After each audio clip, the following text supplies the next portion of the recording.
Good afternoon, everybody. Good to see you all here. Super thrilled to have you today. Really excited to take you through or for Russell to take you through this incredible session around hiring for your startup and scale up. I'm getting lots of this always happens now on Zoom, lots of AI requests for recordings popping up on my screen as you all enter the room. So bear with me while I decline all of those AI things popping up. Awesome. Brilliant. I think you're all here. Thank you. Welcome.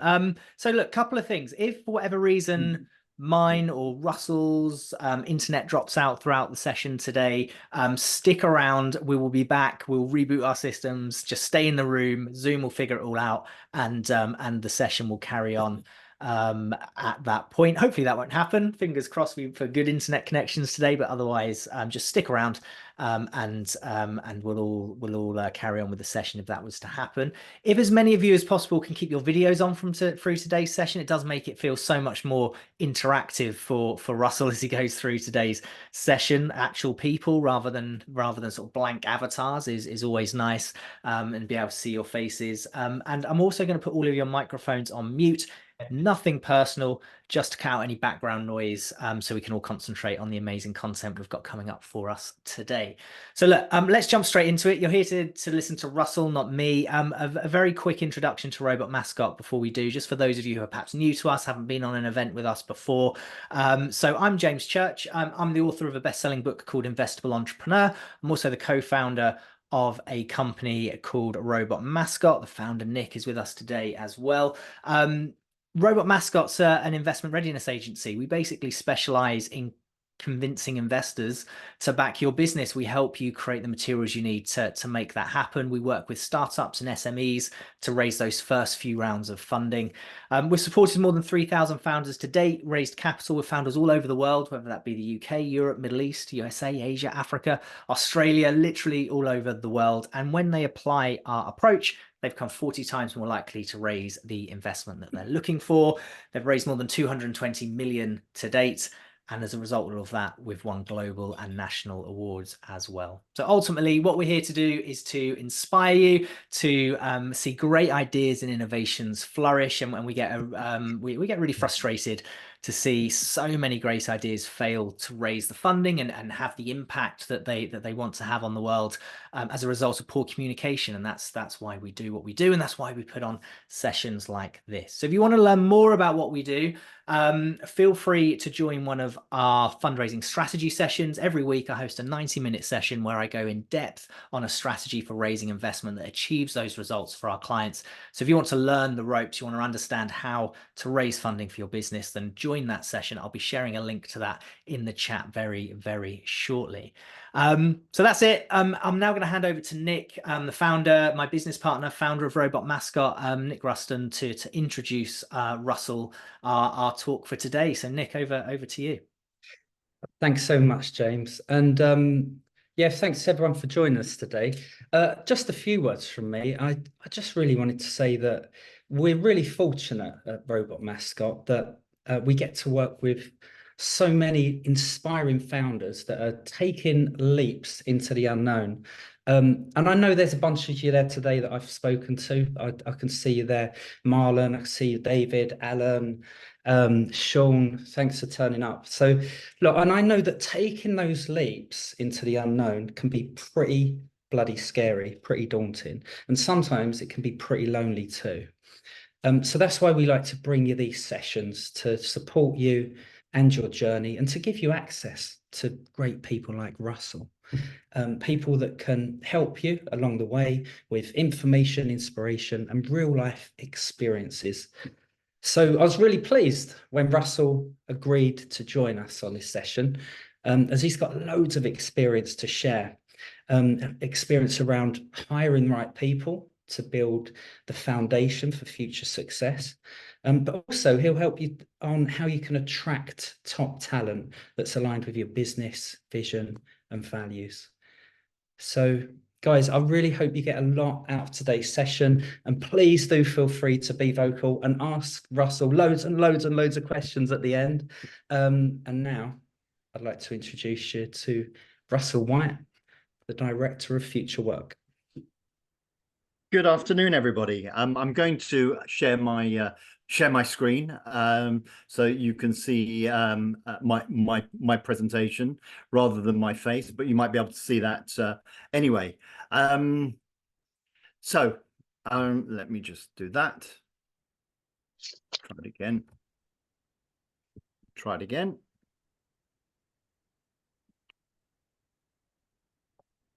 It doesn't wish to do it. F5. Come on. Sorry, people. Can you see the presentation or just the? We can see the presentation. We can see the kind of whole of PowerPoint as Oh, opposed to okay. It worked before. it did. It did. Try the little button in the corner next to the zoomy thing, bottom right corner. Does that work? That little bottom right, right down. Where you can zoom in. Zoom. Sorry. Right down the bottom of your screen. You see left a bit, down a bit. Left. That little how do I Oh, describe there. the little Yeah, gotcha. presentation icon? Is that the one? Or the one to the left of the The minus? screen beside the volume, Negative next to the or minus. beside it, down the bottom right hand corner. Bottom right. It's Next no, to I the don't. minus. Next to the minor. Yeah. Next to That the one. Go on. That's Yes. it, yeah. Ah, there we go. Boom. Hello. We're there. Presentation screen. Yeah, absolutely. Brilliant. Teamwork makes the dream work, people. Always. Okay, let me start. Firstly, hello, everybody. My name is Russell White. I have been in the recruitment industry for now over 40 years and worked with a wide range of organizations from FTSE 250s right down to startups and scale-ups.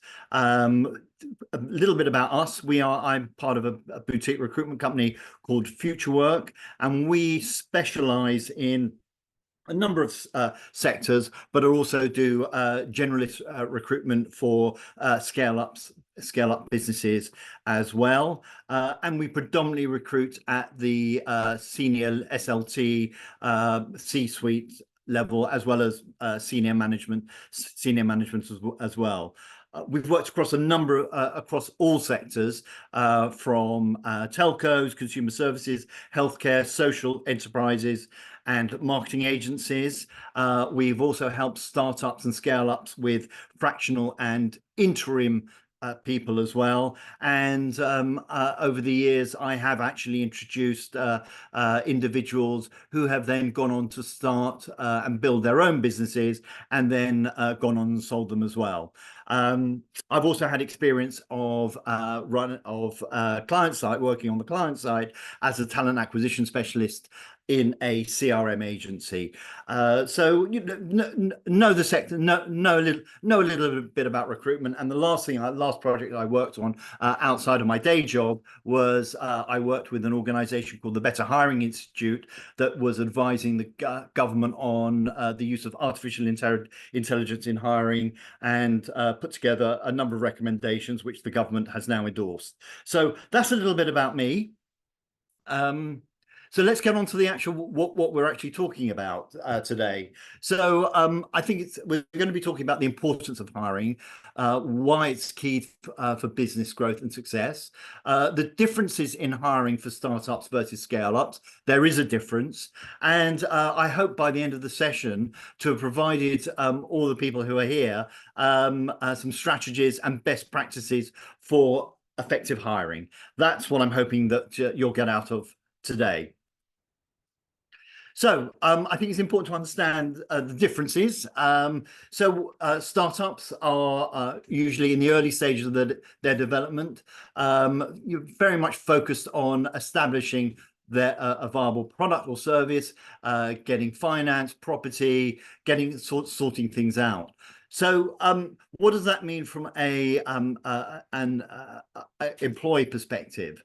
Well, from my perspective, I think what it means is that you need people who are flexible, who are going to be able to wear multiple hats, probably more generalist as opposed to specific. They are going to be people who are, to a certain degree, risk takers, but I think most importantly, they are going to have to share your vision and values in terms of what you are looking to achieve with your startup.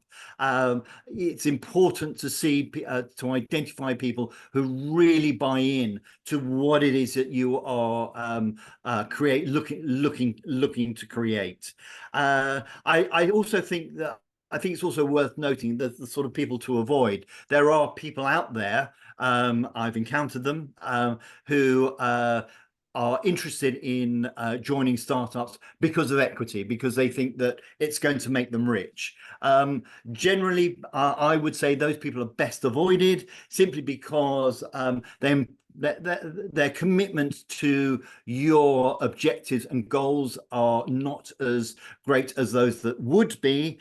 And my concern for any startup, any business looking for someone is that someone like that, if something were to come along that was offering either bigger equity or more aligned to their values, or in a sector that is more that they have more passion about, that they're more passionate about, then they'll be off, and then you'd have to start all over again. But so I think it's really important to find people who are who really buy in to what it is you are actually looking to achieve. So moving on to scale ups, very different proposition in terms of people. It's scale ups are usually businesses experiencing rapid growth and expansion. Now, by rapid growth and expansion, that is determined on obviously the size of the business, the sector you're operating in, who your target audience are, who your customers are, etc. But equally, scale ups, it's all about scaling the business to a size that is appropriate for that for your particular sector. What does it mean? What sort of people? Well, what are you looking for? Well, it's about getting real. It's about setting up processes, departments, IT, property, finance, marketing, sales, etc., etc. So that you can actually start to build people beneath the SLTs that you are actually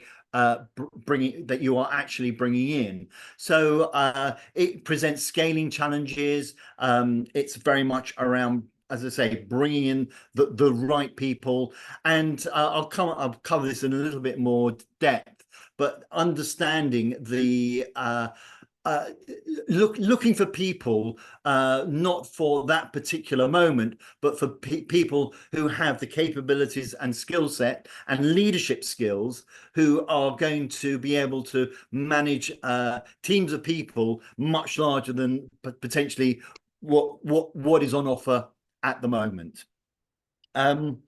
So equally, I think what's also important, and again, I think I cover this a little bit later on as well, it's getting people who are commercially aware and are not going to operate within a silo. So, for instance, you may well hire a sales director, but if that individual is not concerned or has interest in what's happening, say within proposition development, within marketing, within innovation, for instance, then potentially they're not going to be the right person, because they're only ever going to be interested in creating that sales team and not thinking about the business in the round, which from my experience, having worked with scale ups over the years and seen this happen in the past, I don't think it's the right approach. Moving on. So what I've done is I've kind of put together what a candidate who's going to join a startup, what are they like? Well, I think first and foremost, they need to have entrepreneurial spirit, and by that I mean they're going to have to show a high degree of initiative, Potentially, depending on who you're hiring and what you're hiring, depending on what your immediate needs are for that for the business, you are looking for someone pretty much like yourself. So someone with a high degree of initiative, creativity, and willing to take risks. Effectively, they're going to have to be adaptable. They're going to have to wear many hats. So, for instance, if you're hiring someone with IT, they're not someone who's going to sort of be able to pick up the phone and say, "Fix my PC," because they're going to have to do it themselves, or order a new wire, whatever it might be. So, it's people who are, as I say, adaptable and can move and can do things pretty quickly, and have the capability to evolve as the business begins to mature, albeit slowly at the beginning stages. They're also going to be someone who's going to have real passion and commitment for the company's mission. Now, again, in my experience, what that generally, I will say, though, I emphasize the word generally, what that generally means is, so for instance, if let's say you are creating something in, say, healthcare, for instance, it would usually be someone who has worked in that sphere to come into the business. So someone who has, has passion for the sector, might have worked in it for a long time, and is really fired up about what your proposition is very much about and around, and really wants to be part of it, and feels that they want it, that whatever you're creating, whatever you're doing as a startup is going to make a difference. And I think that's really important. Equally, it's going to be, as I'm sure people who are doing startups know, it's a commitment to long hours, uncertain conditions, away from the family, people who are really going to dedicate themselves to making the business a success. And that's very different. Yes, it is different, very different to someone, to a candidate profile for a scale up. Because what you do need is someone who has a proven track record. So it's going to be someone who has worked in whatever their respective field and experience is, ideally in having already been involved in scaling a business. Although I was debating myself when I was putting the presentation together how important that is. That's open for debate, but I think that depending on where you are, what your requirements are, what your personal experience is all about, I think it's preferable to get someone who's actually been involved in scaling a business, because then they're coming into the company with their eyes wide open. Again, it's someone who has strategic and analytical ability, who again understands that they're not operating in a silo, that they are working as a team, as a senior leadership team, providing input into not just their area, but also bringing their previous experiences to bear in other areas as well. They're also going to need, what I think is really important, is that they're going to need leadership skills, leadership management skills, naturally. And I think as far as this particular aspect is concerned, and I think I covered this a little bit more, but if I don't, I'll cover it now. And if I if I duplicate myself, I apologize right now, is that I think it's important to bring in people who are not for that particular moment, but for the future. So you want to bring in people who have had lots of experience, to the extent at which your business is going to grow to, in essence. So it's about being at that particular moment is going to be different to what the business might look like in 2, 3, 5 years' time. Fine, I will move on. So yeah, so basically I've put here hiring challenges for scale ups. What I really wanted to do is, actually, what are the hiring challenges for startups.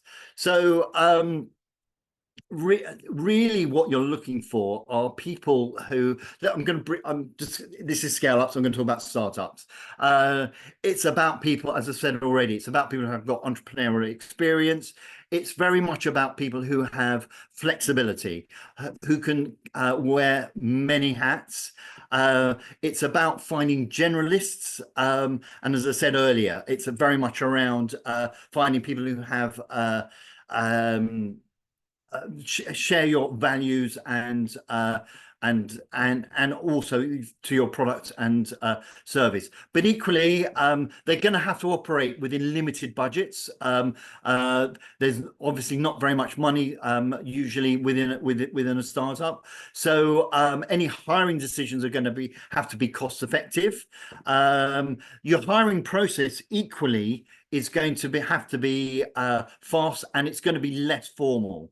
And the focus is very much on bringing people in quickly, bringing in talent quickly to meet immediate needs. So consequently, again, from my experience, from what I've seen when I've spoken to people that I know who have started the business, often they bring in people who have either been recommended, usually by a close associate or a friend, sometimes through third parties like myself. I have actually hired for hired for startups in the past, but most importantly, it's very much around cultural fit. It's about finding people that share your values. And I know I re-emphasizing this, but I think it's so important. It's people who it's about high emphasis on cultural fit, alignment with the company visions and missions, and someone that effectively you're going to be spending 8, 9, 10 hours a day with, 5 days a week for an extended period, someone that you're going to get on with, that really shares your commitment and values, basically. So let's talk about hiring challenges for scale ups.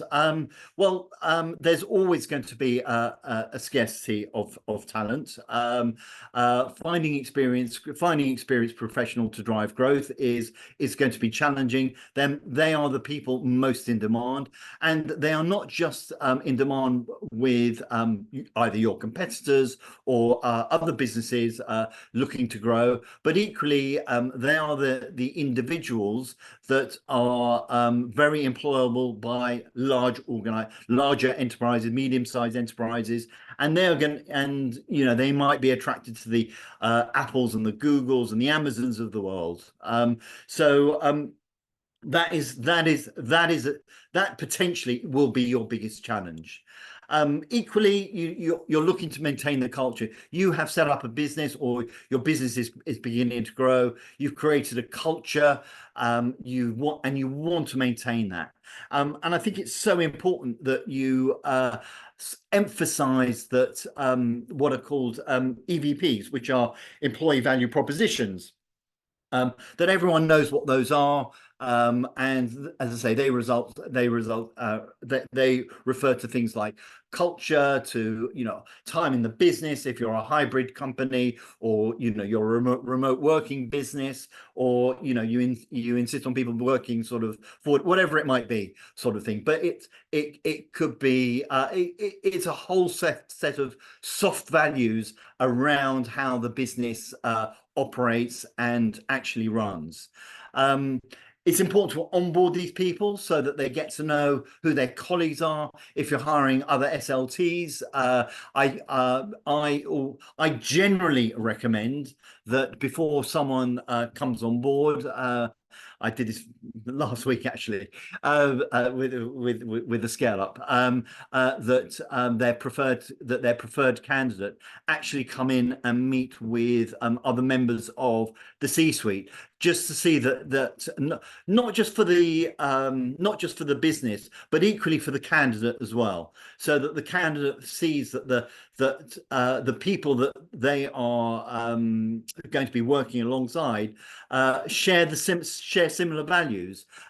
So I think I personally think that's really important. I have had instances in the past where it's not the client that's when we've got to the stage and said, "How would you like to offer this person the job?" And then the person turned around and said, "Thank you, but I don't think this business aligns to my values."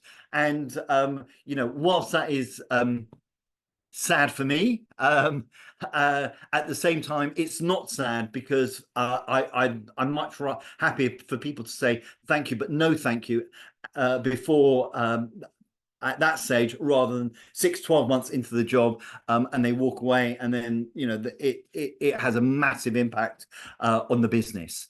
And then finally, I think the important thing is about retention. So how do you keep your SLTs and indeed all your management and staff engaged and motivated? And I've always thought that the best businesses I've ever worked with are those that keep their employees really appraised and informed of developments, opportunities, innovation, sales successes, even things that potentially could react negatively on the business, perhaps an issue with customer service, whatever it might be, but just making sure that people are actually feel that they're actually part of a team, because I think that as the world of work evolves, I think that new generations are coming up underneath, well, certainly me, and obviously other people as well.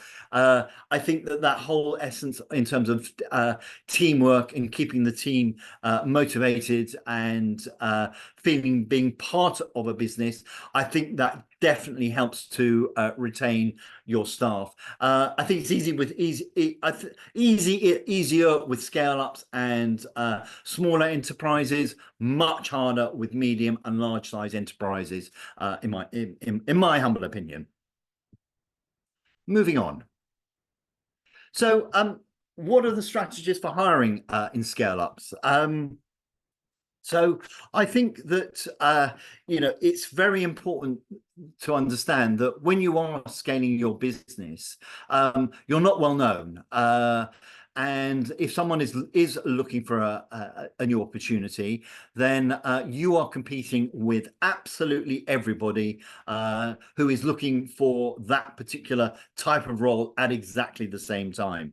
So it's important to build, in my view, it's important to build a strong employer brand to attract talent. And and a little bit later on, I do go into a little bit more detail as far as that's concerned. I think it's important to offer professional development, show people the particular pathways in terms of career growth and development opportunities, which again aligns with what I was talking about, EVPs and employee value propositions, and retaining staff. It's important to align salaries and benefits with industry standards. So there are tools out there, for instance, a website called Glassdoor, where you can actually see whether the salary that you're offering for whatever role it may be is appropriate, and it will give you sort of like the median, the minimum, and the maximum. But you have to remember that obviously you've got your own budgets to consider. You've got other benefits that perhaps you're beginning to bring on board as well, healthcare, an enhanced pension scheme, etc., etc. You have to bring these all into consideration. You also need to start thinking about implementing standardized recruitment processes.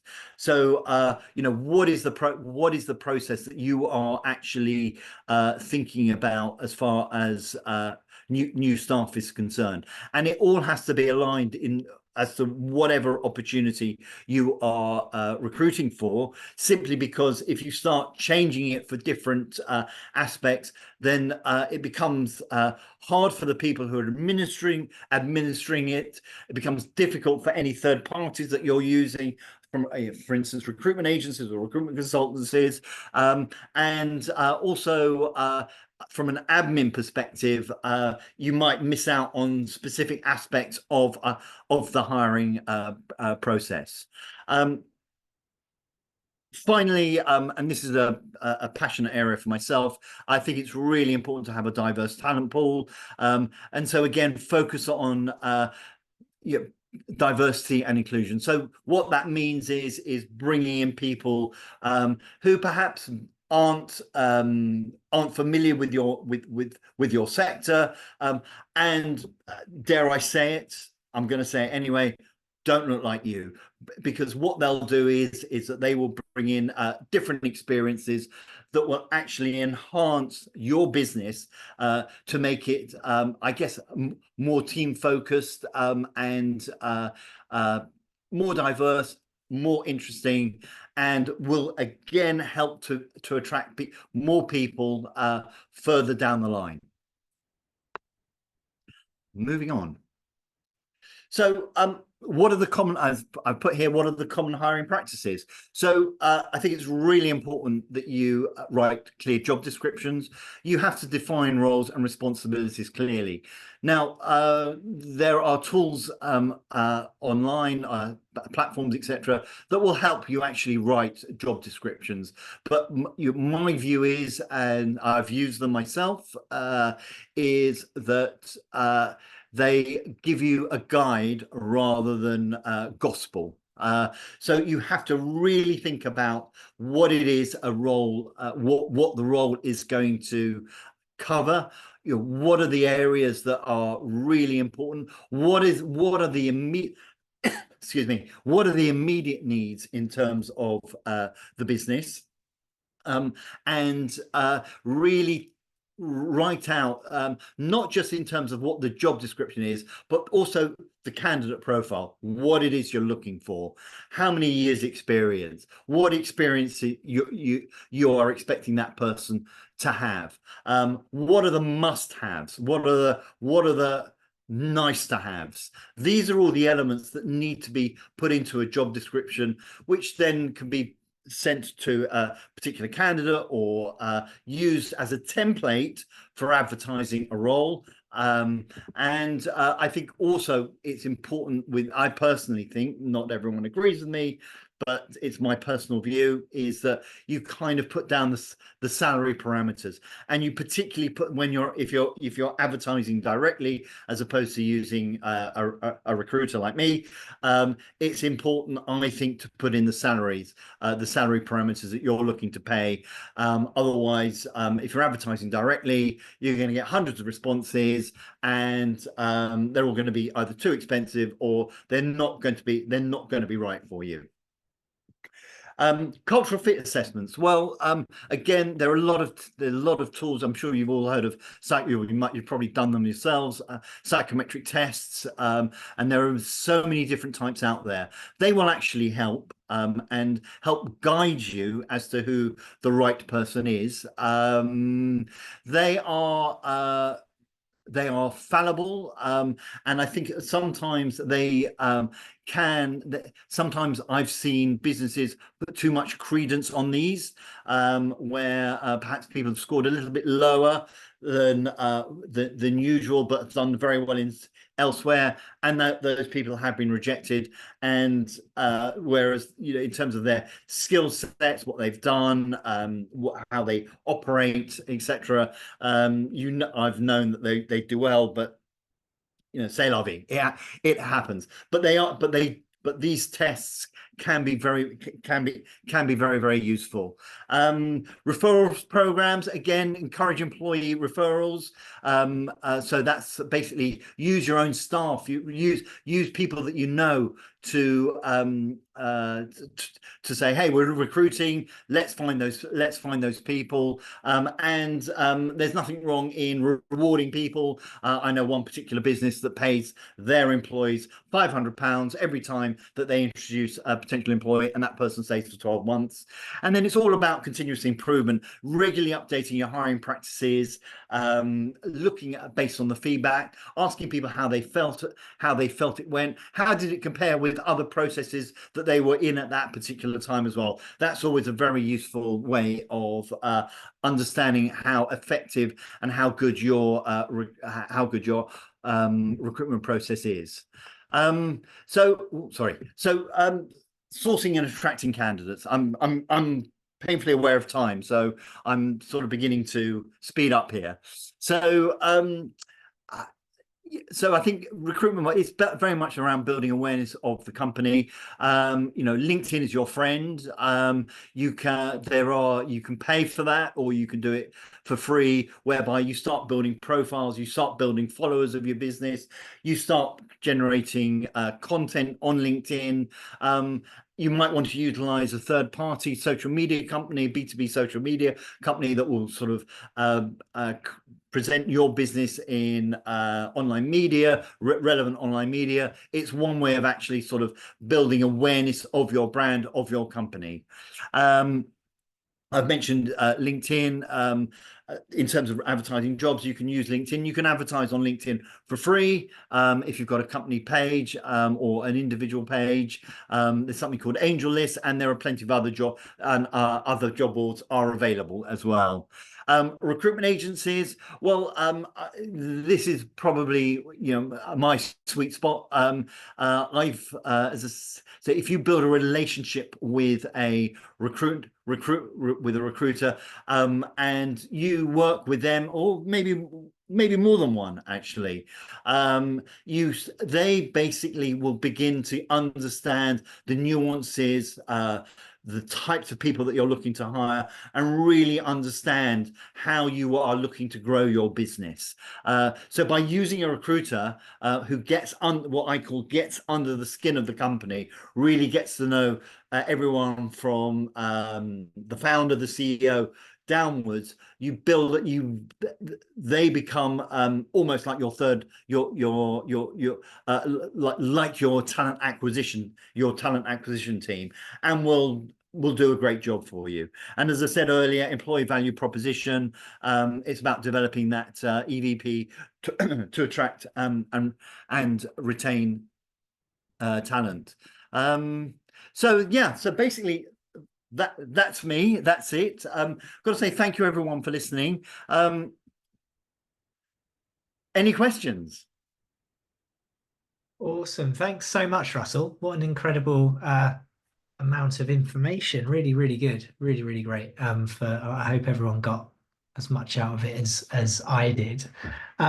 If you've got questions, drop them in the chat, or raise your virtual hand if you know how to do that, or there's too many of you in the room for me to scan all of your cameras for a physical hand up. So if we can raise a virtual hand, or just drop it in the chat that you've got a question, we can come to you. You can unmute yourself and ask away. Any questions from anyone? We've got one saying who are they serving? But the first thing first, you need to grow yourself. I'm not sure. Oslem, do you want to expand on that question? Do you want to unmute yourself?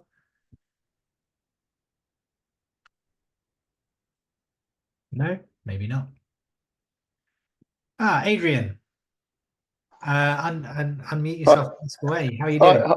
Hi everyone. Thanks for the opportunity to ask questions, James. Russell, I just wanted to put a question out there to you about work from home. Obviously, that's something that nearly everybody does these days. As a company, we've always been traditionally work from home, even kind of pre-lockdown, pre-COVID, etc. But how important do you think it is to make sure that a candidate is adapt from a work from home perspective, if that's something that you're kind of putting out there, because I often tend to think that, you know, I'm just so used to working at home because I've done it for the last 20 years. But for some people, my experience is that it just doesn't work for them. Do you think that's something that should really be kind of hammered home from the word go, when you're kind of doing a recruitment drive, that, you know, the expectation is if it's going to be 100% work from home role, etc.? Absolutely, yeah, definitely. I think definitely, Adrian. I think that there are people, candidates that I'm aware of, that I know, who actually don't want to work from home. They actually want to go to an office. So I think that if you were looking to attract people, if you, let's say, for instance, you were advertising a role for your business, then I think it would, there's a strong case for you to say this is a 100% remote working job, because I think a lot people now have an expectation to work hybridly. So hybridly means, you know, working 2, maybe 3 days a week in the office, and then maybe Mondays and Fridays from home, or however how people cut it very differently. But there is that expectation. But I think that, you know, when it's now 100% remote, and equally, if it's 100% in the office, I think it's important to actually state that. So that way, what will happen is that, let's say someone comes along, they've applied for one of your positions, and you say, oh, by the way, it's 100% remote, and they turn around and say, and you think they're great, and you've gone through the process, you get to offer stage, oh, by the way, it's 100% remote. They'll go, thanks very much. It's not for me. And so you've wasted that whole time going through that process. Okay, all right, thank you very much. Pleasure. Thank you. So Pavan's asked in the chat, how do you find the right balance between co-founders who work for equity instead of cash, and then employees that might have equity as part of the package? Have you got anything you can help Pavan with on that? Yeah, that's a challenging question, actually, because usually when you're bringing in people who are not founders, but they're going to be part of the C-suite, or you know, part of the finding team, they will expect they will have equity. But equally, the sort of the skill sets at that level that you're bringing in, those people are going to be earning, you know, potentially significantly more than what you can afford to pay. So consequently, I think that it's very much about, as I said earlier, very much around finding those people are finding people who are prepared to take the risk. So perhaps, you know, prepared to take a pay cut, perhaps prepared not to earn as much as they were doing, in return for, you know, they're taking the risk, but the rewards are going to come much further down the line. So it is challenging. I think it very much depends on the individuals that you're talking to at the end of the day, and what they're actually looking to what are their motivations, as well, really. Yeah. So bit of a long-winded answer, but I hope that helps. Yeah, I think the general rule, isn't it, as I understand it, is if you're going to do share option scheme or something like that with employees, it's in lieu of a market rate salary. So maybe they could get 90k elsewhere, you can only afford to pay them 60, so then they get some equity. Yeah, with that, and that keeps them committed. But I think the most important thing I would add to that, Pavan, if you are thinking going down that route, make sure it's a proper tax efficient share option scheme, and make sure that they're vested shares, so they earn them over time, and it's kind of the longer they stay at the company, the more of their share options they earn. I think that's probably a couple of things just I'd like to add to that on that note. Very helpful always, yeah, James. Thank you. no worries. What we've got, Andy, I know Elliot, you've got your virtual hand raised, but I'll just come to the couple that came ahead of you in the chat. So Andy is asking, what's the best strategy to motivate and incentivize founding employees other than equity? What other incentives have you seen sort of startup scale ups use on that founding team to really get them motivated? Let me think. I think it's very much around communication, effectively. So ensuring that these founding employees very much feel part of, as I said earlier, very much part of the team, that they are involved in a lot of the decision making, are involved in hiring processes, involved in probably some bigger decisions outside of their remit. And when I say involved, that doesn't mean to say, sort of, it's asking them, well, this is what we're thinking. What do you think? Sort of thing. That's it's, as I say, it's about the team. It's about sort of ensuring that everyone feels that they are part of an entity that is going somewhere. And I think that's I just think it's that it's about Culture, communication. the culture you breed. Yeah, one thing, so on that, because the obvious things are equity bonuses, that type of thing. But one thing I've seen with seemed to be quite effective was there's some it's actually a client of ours called Buy One Give One, and you can set giving targets, impacts to do some good, and they've aligned those with key milestones within the business. So if we hit, I don't know, the marketing executive, if you hit X number of social media engagements, we're going to fund a female entrepreneur in Africa to do X, Y, and Z, or we're going to help some chap, a farmer in Africa, create money from beekeeping, or there's just these nice kind of positive pieces of good that happen throughout the milestone. Okay. Rather that, so it's more of a team effort to go and achieve good in the world by their work, not just personal kind of, I get some equity, I get a bonus, I get that stuff was all part of it, but just to broaden that culture out. Don't know whether that works more broadly, but I thought that was quite an interesting idea. I have a view, but align tasks. What is your view? Does that work? Well, my view is that, let's say that it is, as you say, helping a beekeeper in Africa, and if you hit a specific goal, then you're able to fund new hives or something. How would they feel if they don't hit that target and that African beekeeper doesn't get his new hive? Interesting. So, yeah. So will it make it feel, will it demotivate them? Will it deflate them? Will it make them work harder? I don't know. But anyway. Interesting. Different way to look at it. Yeah. Awesome. Yeah. Anush has said that they are well, first they say thanks for the presentation, which is pleasure. They say they're currently working on a mobile app. They're hiring some early key hires, a CTO, a PRO, developer, for employee equity. How does the compensation work? Is it salary and equity? Is it salary or equity? It's salary. If it's very early stage, it's salary and equity. Cool. Simple. There you go. I guess if they're doing it for equity instead of salary, they're really a co-founder, aren't they? Not. Yeah, exactly. If it's just equity, then they are a co-founder. I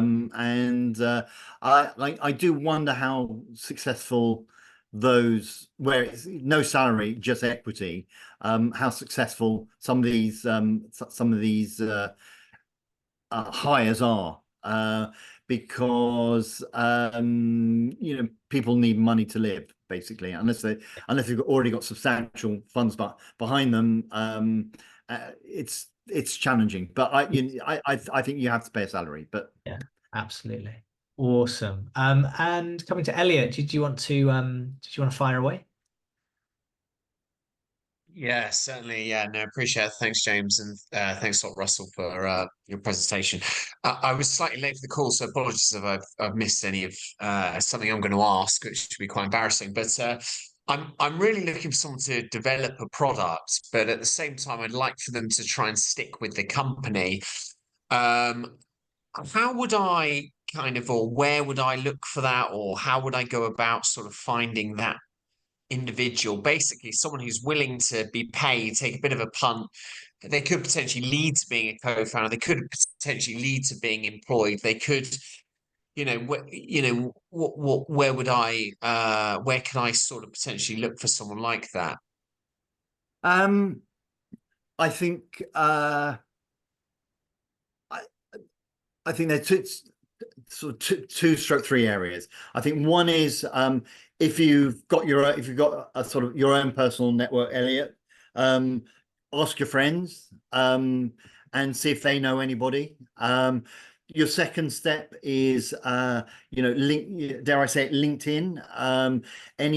You can put out posts that using LinkedIn that you can then ask your own sort of network on LinkedIn to share and see if that brings anyone in.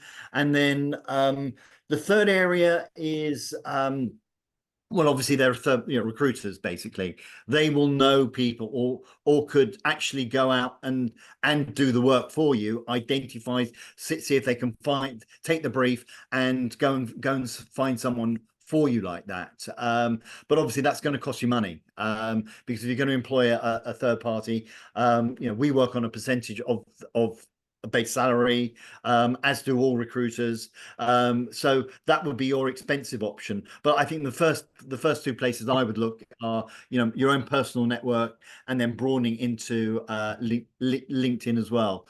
If you know people who are working in this, you mentioned about mobile apps. So I wonder whether if you've worked in that sector before, or then anyone within that domain who may know someone. So it's usually word of mouth at that stage, in my experience.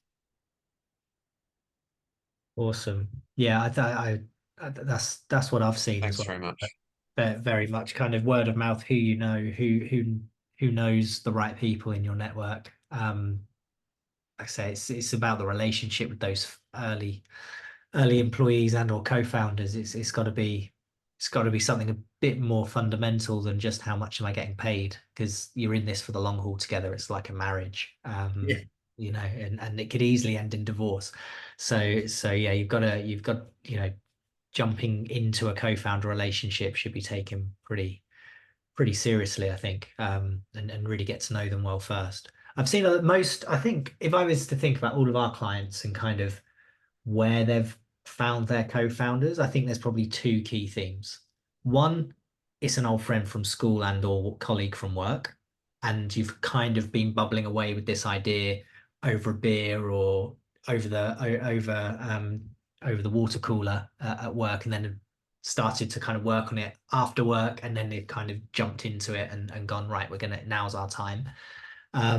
Or the other is, you start off, say you're a non-technical founder, you start with a freelancer building out a proof of concept, doing some wireframe visuals of your app or something like that, and that relationship deepens over time, and that kind of paying them as a contractor sort of evolves naturally into, why don't we just jump into this together, because we've both got skill sets that the other one doesn't have. And that on the co-founder piece for me is kind of like a marriage. You tend to marry your opposite. You look at most relationships, you tend to clash if you're both the same personality, or you're both good at the same thing. You tend to end up with a partner in life generally who's good at the things you're not so good at, and you support each other and you're a great team. And too often co-founder relationships end up being, you're too similar, and then it breaks down. And you need that kind of those clear kind of distinctions of being in the right roles. So I don't know if you would agree with that, Russell, but that's I would actually. I think about my business partner. We are very different people, and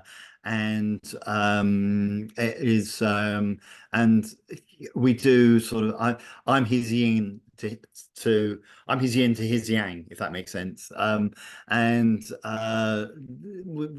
we do have differences of opinions, but we always come to a compromise, or we meet in the middle, or one of us kind of goes, well, or one of us persuades that actually that is a good idea, or or not. Yeah. I just wanted to come back on a point that Elliot made about where else you mentioned, because you mentioned freelancers, James, briefly. A good place to find freelancers is a website called Fiverr, Fiverr. That's and people sort of advertise their wares, so it might be worth having a look having a look at that. Yeah, Fiverr, Upwork, people per hour. You got them. Yeah. Yeah, Well absolutely. done. Great hunting ground for talent in those ones. Adrian's, your hand is raised again. Have you got another question, a follow-up? Or maybe not. Sorry, I do have a follow-up. Yes. Yes. It's kind of linked into the question that you've just been discussing. Slightly different topic in that we are not at the kind of startup stage of our business. We are at the scale-up stage, and to a certain extent, we are looking for someone to join the team who is going to kind of bring a new skill set to the company. Albeit we've probably got scope to pay a half-decent salary, but probably not the salary that expectation that somebody would want from a bigger company. Now, first question to Russell or to any of you really, is how you think we kind of negotiate or navigate that platform of, you know, we aren't going to be paying someone an amazing wage, but it's going to be probably an okay wage. Secondly, going on to the topic that you were mentioning before about kind of option agreements and stuff like that, that's something that I have considered in the past and wondered how it generally tends to work from the perspective of, you know, once somebody decides they're not going to work for the firm anymore, or like, you know, if they've got an option agreement on shares, but 3 years down the line, you know, they decide, look, guys, I'm done, I'm going to kind of sign out from the project. Have you effectively just given away shares for the sake of 3 years worth of work, and that's it? They've got their shares off, they go and work for somebody else. Or how does it work at the end of that option agreement? I think James is probably better equipped to answer the latter question. I'll answer the first part of your question, Adrian. I think, you know, that in terms of depends on the role. I'll be honest with you, Adrian. I don't know what role you're looking to appoint recruit, but if, let's say, it is a senior leadership role. So for instance, one area that I do a lot of work in marketing, and one area that has evolved very, very rapidly over the past, I guess, 2 years are fractional chief marketing officers. So these are individuals who will come in, set out the store, set out the strategy, develop the brand, the proposition, look at all the departments, CRM, acquisition, growth, performance, all data, all the areas, and will advise in terms of actually the strategy. And then basically what you then do is you then can employ someone, for instance, a head of marketing, usually at half the salary of a CMO, who will effectively oversee the management of all those different areas, calling upon the CMO in terms of, you know, any kind of challenges and things like that. The CMO, a fractional CMO might be working 2 days a week. It also works very well with finance as well, where you have a chief finance officer who, again, you don't need their day-to-day because you're not big enough, but will come in and will advise on, you know, tax, legal, finance, and you know, cash flow, all those bits and pieces.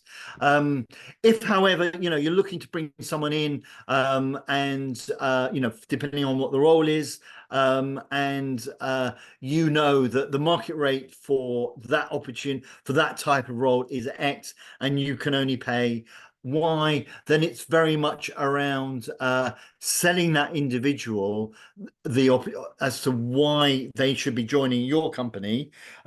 And that's not just about, you know, the benefits and the bonuses and share options, but it's about, you know, your visions, your values, and, you know, why you're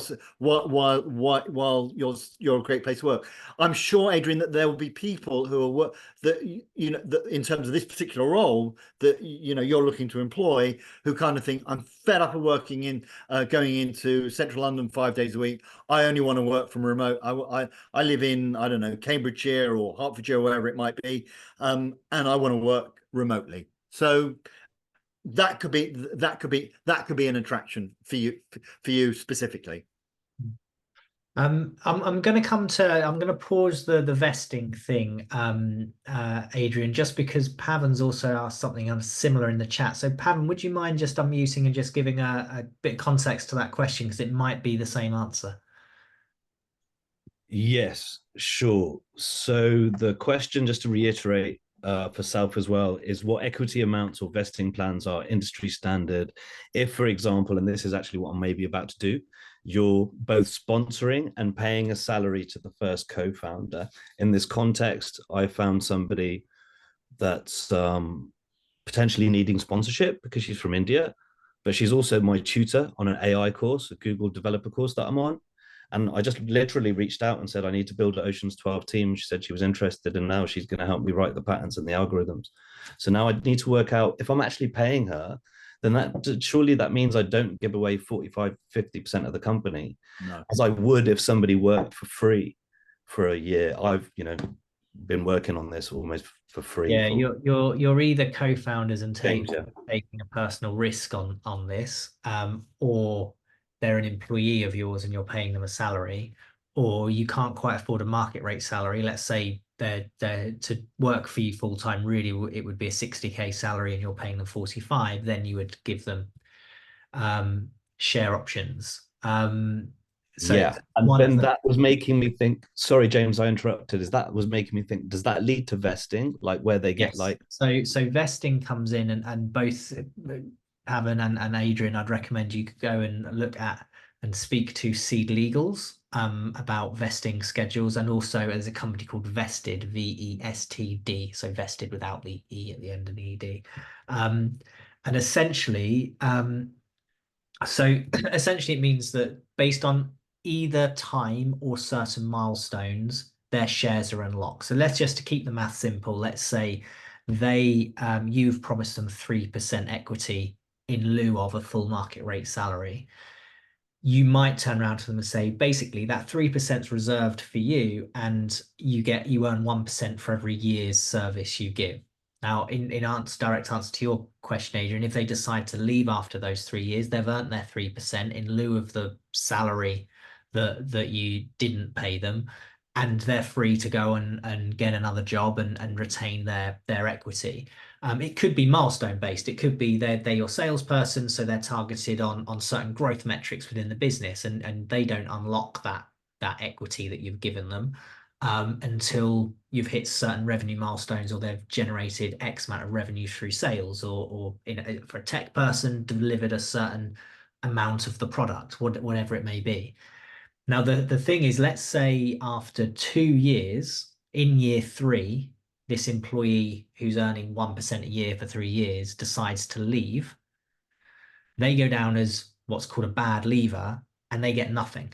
They don't get their 2%, they get nothing because they go down as a bad leaver. So it basically locks them in for at least 3 years service, unless they're willing to forego the equity that they've had in lieu of the salary you've paid them. So that's the general rule. There's, I'm sure, many more complexities to that, but that's the general overview. And Seed Legals and Vested are the best sources for getting that all sort of set up. Brilliant. Thanks, James. Much appreciated. Awesome. Well, look, we have come to time. We've gone a little bit over, but some really great questions coming in at the end there. So look, Russell, thank you so much for being with us today. Virtual round of applause for Russell. Done absolutely fantastic job. Really engaged everybody here on the next steps in their journey when it comes to hiring that all important team. So look, thanks Russell for being with us. If anyone wants his support, advice, his recruitment, reach out to him. You should have his details from this session. And yeah, we'll see you at the next event, which we've got something coming up soon, I think. So we'll be sending out the details of our next event very soon. So thank you all very much. Thanks for being with us, and we'll see you all soon. Cheers. Bye everyone.